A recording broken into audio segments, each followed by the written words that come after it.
Hello दोस्तों, आपके अपने यूट्यूब चैनल यूपीएससी नेट में स्वागत है। मैं तरुण गुप्ता आज बात करने वाला हूं 7 अगस्त। आज की जो हमारी 7 अगस्त की द हिंदू न्यूज एनालिसिस खबर होने वाली है उस पर हम एक नजर मार लेते हैं। तो आज की जो हमारी प्यारी और बहुत इंपोर्टेंट खबर होने वाली है स्मारक टिकट। स्मारक टिकट क्या है और ये कहाँ से जारी किया गया इसके बारे में समझेंगे। विरासत, ये विरासत लिखा हुआ है। विरासत क्या है? क्या कोई ऐप है, वेब पोर्टल है या कोई स्कीम है? इसको देखेंगे। सरिस्का बाघ अभ्यारण्य अभी चर्चा में आ चुका है तो इसको बारे में जरूर समझेंगे, इंपोर्टेंट भी है ये। ब्रह्मांडी नदी के बारे में समझेंगे, इसमें मराठा थे, इस नदी से कैसे संबंधित थे। भारतीय सिरिस क्या है? अब ये सिरिस क्या चीज है इसको देखेंगे। और कैसा, क्या सिरिस में एक पेड़ है या फिर कोई एक कह सकते हो कि कोई वायरस है, इसको देखेंगे। अन्य खबरों के तहत हमारी एक खबर होगी उस पर हम एक नजर मार लेंगे। तो आज के हम पहले करंट अफेयर्स पर चलते हैं। उससे पहले जल्दी से चैनल को सब्सक्राइब, लाइक, शेयर कर दीजिए। हमारा ऐप आ चुका है जिसकी डिस्क्रिप्शन में लिंक है, लिंक पे जाके भी आप लोग क्लिक करके डाउनलोड कर सकते हो। प्ले स्टोर से सर्च करना है आपको नट लर्निंग है, क्या नट लर्निंग ऐप सर्च करना है, आप ऐप को डाउनलोड कर सकते हो। वहां से वीडियो की पीडीएफ, वीडियो और टेस्ट सीरीज किसी भी एग्जाम्स की लगा सकते हो। आज की जो हमारी पहली खबर है वो है स्मारक टिकट। अब ये स्मारक टिकट क्या है? आपको पता होगा कि ओलंपिक 2024 का चल रहा है और पेरिस में चल रहा है और उसी दरमियान भी स्मारक टिकट को जारी किया गया। तो क्या है उसको हम देखते हैं।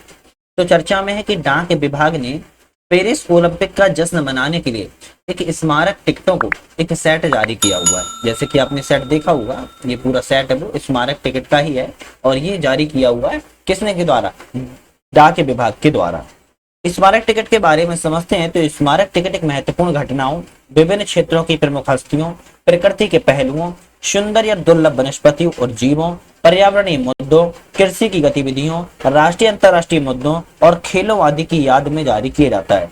तो किसकी याद में जारी किया जाता है? इन सभी चीजों की याद में जारी किया जाता है। अभी याद में तो जारी किया जाता है, वो तो बात ठीक है, लेकिन इसमें क्यों जारी किया जाता है इसको हम आगे समझेंगे। लेकिन समझिएगा क्यों, कौन कौन सी घटनाओं पर महत्वपूर्ण घटना हो, विभिन्न हस्तियां, जैसे कि कोई बड़ी हस्ती है उसके बारे में, प्रकृति के बारे में, सुंदर या दुर्लभ वनस्पति जीवों के बारे में, पर्यावरणीय मुद्दों के बारे में, कृषि गतिविधियों और राष्ट्रीय अंतर्राष्ट्रीय जैसे कि ओलंपिक खेल चल रहे हैं उस खेल की याद में स्मारक डाक टिकट को जारी किया जाता है।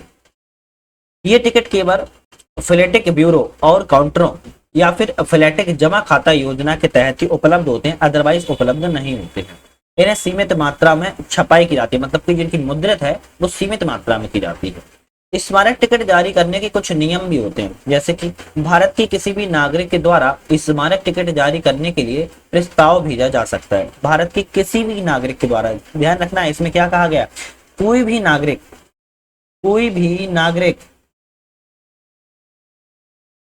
कोई भी नागरिक ऐसे प्रस्ताव भेज सकता है कि इस तरीके से आप स्मारक टिकट जारी कर दीजिए। अब इस पर करना नहीं करना डाक विभाग का काम होता है। टिकट न केवल शीर्ष संस्था संगठन पर उसकी 100वीं, 125वीं, 150वीं वर्षगांठ पर भी जारी कर दिए जाते हैं, न कि किसी संस्था या संगठन की शाखाओं पर। ही भी ध्यान रखना है, उसकी वर्षगांठ पर जारी किए जाएंगे, उसकी संस्था या संगठन की शाखा पर जारी नहीं किए जाते हैं। संस्था और संगठन का राष्ट्रीय और अंतर्राष्ट्रीय स्तर पर प्रभाव होना चाहिए, अपने अपने क्षेत्रों में महत्वपूर्ण और सुप्रसिद्ध योगदान भी दिया जाना चाहिए, तभी स्मारक टिकट को जारी किया जाता है। ऐसा नहीं है किसी एक क्षेत्र से कोई चीज संबंधित है और बोल दे स्मारक टिकट जारी कर दो, तो थोड़ी ना हो जाएगा। वो नेशनल और इंटरनेशनल दोनों लेवल पर उसका प्रभाव दिखना चाहिए। किसी जीवित व्यक्ति पर कोई डाक टिकट जारी नहीं किया जाता है, ध्यान रखना है। कोई अगर व्यक्ति जीवित है, कोई व्यक्ति अगर जीवित है, उस जीवित व्यक्ति पर कोई डाक टिकट जारी नहीं किया जाएगा। राष्ट्रीय और अंतर्राष्ट्रीय महत्व के व्यक्तियों पर स्मारक टिकट जारी किए जा सकते हैं। जिनका महत्व नेशनल और इंटरनेशनल लेवल पर है उनके लिए ये स्मारक टिकट को जारी किया जा सकता है। स्मृत्योत्सव का अवसर जन्म शताब्दी जैसे कि 10वीं, 25वीं, 50वीं और 100वीं की पुण्यतिथि पर होना चाहिए। किसी व्यक्ति की मृत्यु 10 वर्ष से पहले डाक टिकट जारी नहीं की जा सकते। मान लो किसी मृत्यु की व्यक्ति आज हो गई 2024 को, तो 2034 तक डाक टिकट जारी नहीं की जा सकते उसकी मृत्यु के पहले। तो ध्यान रखना है, किसी मृत्यु के 10 वर्ष पहले तक डाक टिकट जारी नहीं किया जा सकते। और 2014 मतलब पहले और बाद में जारी नहीं किया, ध्यान रखना है थोड़ा सा आपको, है ना, इफेक्ट है। हालांकि इस संबंध में अपवाद भी है, क्योंकि कला, संस्कृति और संगीत के क्षेत्र में इसमें व्यक्तियों के लिए डाक टिकट जारी कर दिए जाते हैं। तो एग्जाम में यहाँ से क्वेश्चन बन सकता है। तो कला, संस्कृति और संगीत के क्षेत्र में जो प्रमुख व्यक्ति है उनके लिए डाक टिकट जारी कर दिए जा सकते हैं। यहाँ पर कहा गया कि भवन, स्मारक इत्यादि डाक टिकट उसकी शताब्दी 125वीं वर्षगांठ, 150वीं वर्षगांठ आदि पर जारी किया जा सकता है। इस प्रकार सम्मानित किया जाने वाला जो भवन राष्ट्रीय और अंतर्राष्ट्रीय महत्व का होता है, उस विरासत स्थल के बारे में एएसआई के द्वारा राष्ट्रीय अंतर्राष्ट्रीय महत्व की मान्यता प्राप्त स्थल के लिए स्मारक टिकट जारी की जा सकती है। इन्हें संचार मंत्रालय के डाक विभाग के द्वारा जारी किया जाता है। डाक विभाग में एक मंत्रालय आता है, संचार मंत्रालय, कम्युनिकेशन मिनिस्ट्री। उस मिनिस्ट्री के तहत ये डाक टिकट को जारी किया जाता है, ध्यान रखना है। ठीक है, तो डाक टिकट वेरी इंपोर्टेंट थे। अब नेक्स्ट हमारी करंट अफेयर्स है विरासत। अब ये विरासत क्या है, जैसे कि आप देख पा रहे होगे कि हस्तशिल्प उत्पाद है और विरासत इसका नाम है। क्या है इसको समझते हैं। तो चर्चा में हाल ही में जनपद स्थित हथकरघा घाट में 10वें राष्ट्रीय हथकरघा दिवस के उपलक्ष्य में 2 सप्ताह तक चलने वाली प्रदर्शनी विरासत का आयोजन किया गया। कहां पर किया गया, जनपद में किया गया है, हथकरघा घाट में, और 10वां राष्ट्रीय हथकरघा दिवस है और 2 सप्ताह तक चलने वाला है। विरासत के बारे में समझे तो इसका आयोजन वस्त्र मंत्रालय के अधीन एक राष्ट्रीय हथकरघा विकास निगम लिमिटेड है, उसके द्वारा इसको जारी करवाया जाता है। तो वस्त्र मंत्रालय के अधीन है राष्ट्रीय हथकरघा विकास निगम लिमिटेड। पिछले वर्ष राष्ट्रीय हथकरघा दिवस के अवसर पर विरासत श्रृंखला अन्यन हथकरघा प्रदर्शनी समारोह की अगली कड़ी थी। तो इस वर्ष जो फोकस है क्या है, तो यह आयोजन हथकरघा और हस्तशिल्प की जो गौरवशाली परंपरा है उसको ध्यान केंद्रित करना है।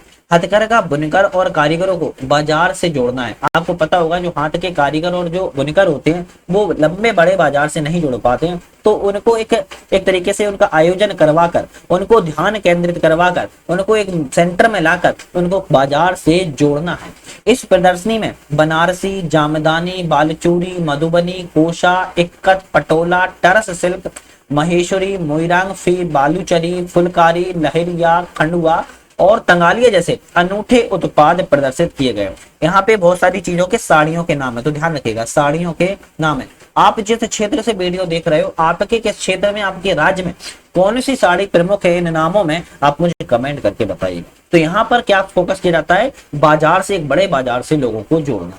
राष्ट्रीय हरकत दिवस के बारे में समझते हैं। तो ऐतिहासिक संदर्भ में 7 अगस्त 1905 से इसकी शुरुआत की गई थी। आपको पता होगा जब स्वदेशी आंदोलन हुआ था, स्वदेशी जब आंदोलन हुआ था तब भी हाथ के बने हुए उत्पादों को ही महत्व दिया गया था। तो उसी के संदर्भ में 7 अगस्त 1905 को शुरुआत किए गए स्वदेशी आंदोलन ने स्वदेशी उद्योगों को, विशेष रूप से हथकरघा बुनकरों को प्रोत्साहित किया हुआ था। भारत सरकार ने 2015 से प्रत्येक वर्ष 7 अगस्त को राष्ट्रीय हथकरघा दिवस के रूप में मनाने की फैसला लिया हुआ था। तो राष्ट्रीय हथकरघा दिवस कब मनाया जाता है, 7 अगस्त को मनाया जाता है, नोट कर लो, है ना, आज ही के दिन। प्रथम राष्ट्रीय हथकरघा दिवस 7 अगस्त 2015 को चेन्नई में आयोजन किया गया था। इसका उद्देश्य के क्षेत्र से जुड़े बुनकरों के समुदायों के प्रयास और कौशल को विश्व के लेवल पर पहचान दिलाना इसका प्रमुख उद्देश्य है। नेक्स्ट हमारी करंट अफेयर्स है सरिस्का बाग अभ्यारण्य। तो मैंने अभी 2 करंट अफेयर्स की बात कर ली है। स्मारक डाक टिकट जो ओलंपिक के नाम से जारी किए गए हैं, और कौन सी, और दूसरी हथकरघा का 10वां राष्ट्रीय संस्करण का जो आयोजन किया गया जनपद में, उसकी। आज हमारी तीसरी करंट अफेयर्स होने चालू होगी सरिस्का बाग अभ्यारण्य, और ये वेरी इंपोर्टेंट है सरिस्का बाग अभ्यारण्य। इसके बारे में हम एक एक करके थोड़ा सा समझेंगे। तो सरिस्का बाग अभ्यारण्य सर्वोच्च न्यायालय के द्वारा अधिकृत केंद्रीय अधिकार प्राप्त समिति ने राजस्थान के सरिस्का बाग अभ्यारण्य में वन्य जीवों को गंभीर नुकसान पहुंचाने की बात कही, जिसका मुख्य कारण अनियंत्रित पर्यटन और यातायात है। निजी वाहनों पर पूरी तरह प्रतिबंधित लगाने की सिफारिश की है। ध्यान रखना है सुप्रीम कोर्ट का जब भी कोई हस्तक्षेप होता है तो एग्जाम्स के पॉइंट ऑफ व्यू से वह वेरी इंपोर्टेंट हो जाता है। और यह जो सरिस्का बाग अभ्यारण्य है कहाँ पर है, तो आपको लिख लेना है, अपने नोट कर लेना है। जो सरिस्का बाग अभ्यारण्य है वो राजस्थान राज्य में है। और यहाँ पर वन्यजीवों को गंभीर नुकसान पहुंच रहा है। क्यों पहुंच रहा है, क्योंकि जो पर्यटन है और जो यातायात है वो अनियंत्रित तरीके से पहुंचते हैं, और अपनी जो प्राइवेट वाहन होते हैं, निजी गाड़ियां होती हैं, उन गाड़ियों से पहुंचते हैं, तो कहीं ना कहीं उन वन्यजीवों को खतरा होता है। सरिस्का बाग अभ्यारण्य के बारे में समझें तो राजस्थान राज्य में स्थित है और अरावली की पहाड़ी में यह बसा हुआ है। 800 वर्ग किलोमीटर क्षेत्र में फैला है। 1955 में प्राकृतिक रिजर्व के रूप में घोषित किया गया था। 1979 में राष्ट्रीय उद्यान के रूप में घोषित कर दिया गया। तो दोनों को ध्यान रखना है, 1955 में प्राकृतिक रिजर्व, 1979 में राष्ट्रीय उद्यान के रूप में घोषित किया गया। पहले यह कभी अलवर के महाराजा शिकार गाय हुआ करता था। जो अलवर के महाराजा थे उनका शिकार गाय हुआ करता था।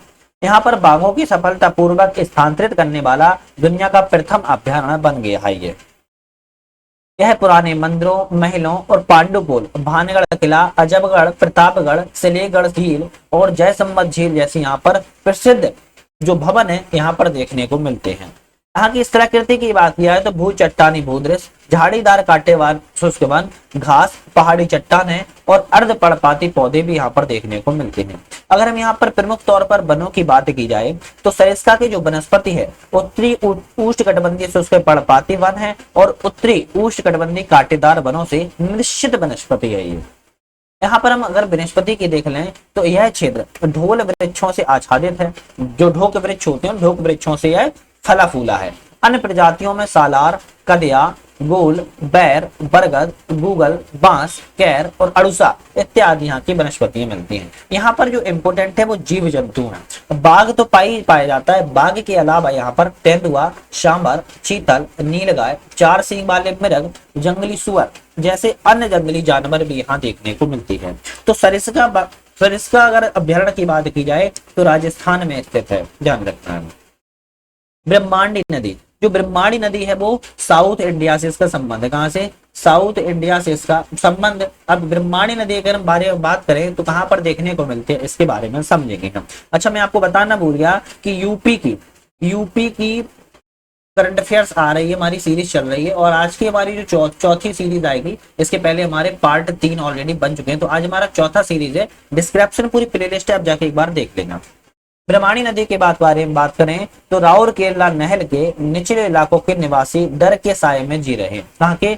और राउरकेला शहर के जो निचले इलाका होता है वहां के निवासी डर के साए में जी रहे। क्यों जी रहे हैं? क्योंकि पिछले कुछ दिनों में लगातार हो रही बारिश के कारण ब्रह्मांडी जो नदी है वो उफान पर चल रही है। किस पर? उफान पर चल रही है, ध्यान रखिएगा, अपने चरम अवस्था पर चल रही है। भारत की प्रायद्वीपीय नदियों में से एक प्रमुख अंतर ज्वारी पूर्व की ओर बहने वाली नदी है। इस नदी को निचले इलाकों में धामरा के नाम से जाना जाता है। ऊपरी इलाके में किस नाम से? ब्रह्मांडी नदी के किनारे में, लेकिन निचले इलाकों में इसको धामरा के नाम से भी जाना जाता है, ये भी ध्यान रखना है।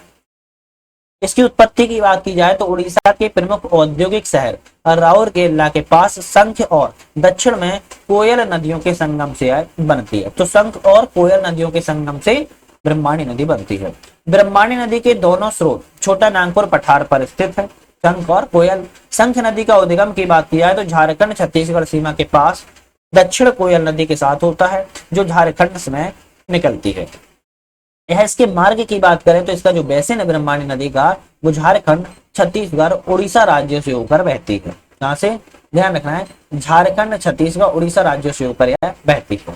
बंगाल की खाड़ी में अपना जल को विसर्जित करती है और कुल 39,033 वर्ग किलोमीटर क्षेत्र में जल से भर जा देती है। आमतौर पर उड़ीसा में बुनाईगढ़ तालचेर से दक्षिण और दक्षिण पूर्व की ओर बहती है। फिर महानदी है उस नदी की उत्तरी शाखाओं में शामिल होने के पूर्व और मुड़ जाती है।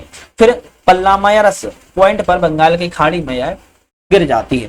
तो थोड़ा सा आपको ये पेचीदा लग रहा होगा, लेकिन आप मैप पे अगर ड्रॉ कर रहे हो तो आपको बहुत आराम से समझ में आ जाएगा, क्योंकि मैंने पूरा मैप की लोकेशन लगाई हुई है, ऐसा नहीं है ना।